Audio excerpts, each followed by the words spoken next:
All right, we need to talk about something that feels like it was ripped straight out of a movie script. But it's not. It's happening right now on the battlefields of Ukraine. We are talking about the dawn of AI warfare, the age of autonomous killer robots. And this whole terrifying story really kicks off with just one single cryptic phrase. It's a nickname given by Russian military experts after they found a piece of wreckage that was about to change everything. So, picture this. It's April 2025. A drone goes down on the Ukrainian front.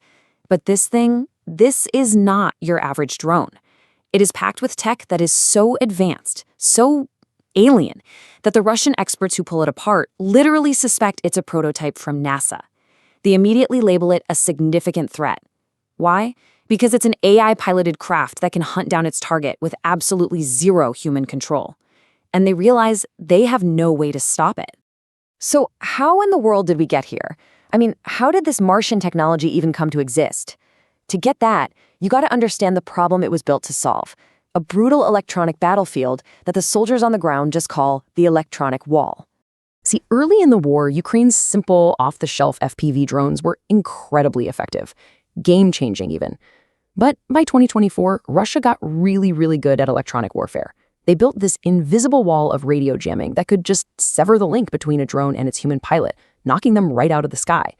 Just look at that insane drop on the chart. Success rates absolutely plummeted. Ukraine desperately needed a new answer.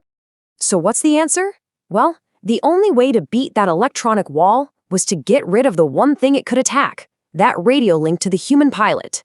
And that single realization, well, it didn't just spark a little innovation. It kicked off a full-blown AI arms race. And things moved fast. I mean, really fast. 2025 was the year everything changed.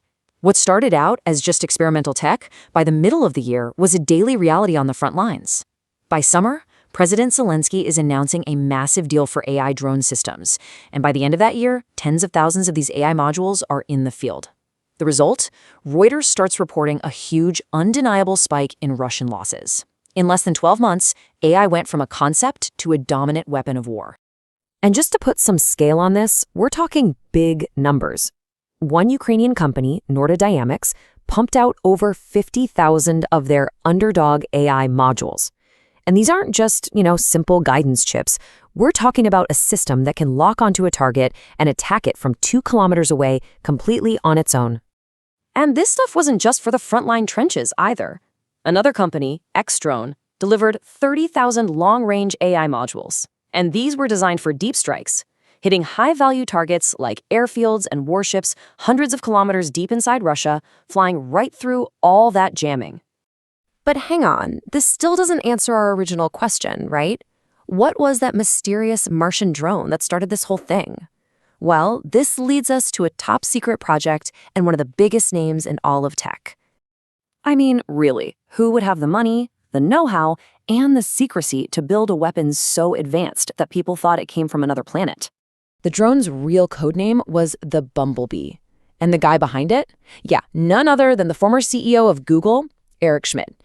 Turns out he'd been funding a secret project that developed what Ukrainian pilots are calling the single best AI drone in the world.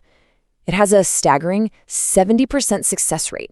It's so good, they only use it for the most critical, high-value targets. But get this, Schmidt's company didn't just build a world-class killer drone. They also built its opposite, a defender. It's called the Mirop system, and it's an AI-powered interceptor, basically a drone designed to hunt and kill other drones. It's already taken down over 1,000 Russian drones in Ukraine, and now NATO is actually deploying it to protect its own borders. You don't have to take my word for it. When a U.S. Army brigadier general was asked for his take on the Mirop system, his response was short, simple, and pretty chilling. He just said, "This system is very deadly." Okay, and this is where the story pivots and gets even darker, because we are now officially moving beyond AI that just helps a human soldier. We're entering the era of systems that are starting to operate completely beyond human control. So let's break this down because it's super important. There are basically 3 levels of autonomy. First, there's human in the loop. That's where the AI finds the bad guy, but a human has to actually pull the trigger. Then you have human on the loop. The AI can fire by itself, but there's a human supervisor who can hit the abort button.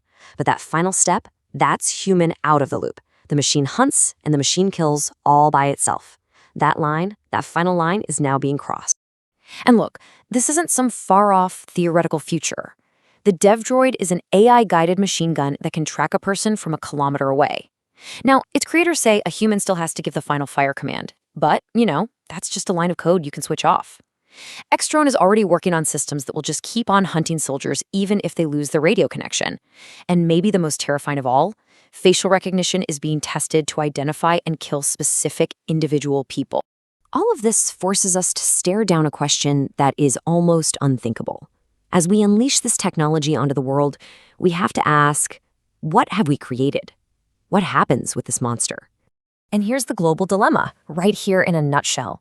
On one hand, you have the United Nations, which has been debating the rules for killer robots for over a decade, with literally zero progress. But while the world talks, Ukraine is in a fight for its actual existence. For them, this isn't some philosophical debate. It is a matter of pure, simple survival. In September 2025, President Zelensky stood up in front of the UN and he did not mince words. He called what's happening right now the most destructive arms race in human history.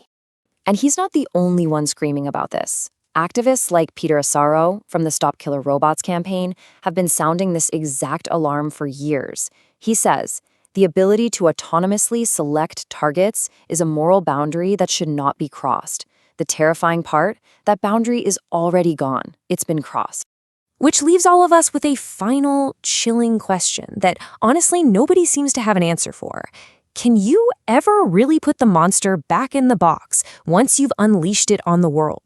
And maybe the most haunting thing I read in all of this came from one of the people who's actually building this technology.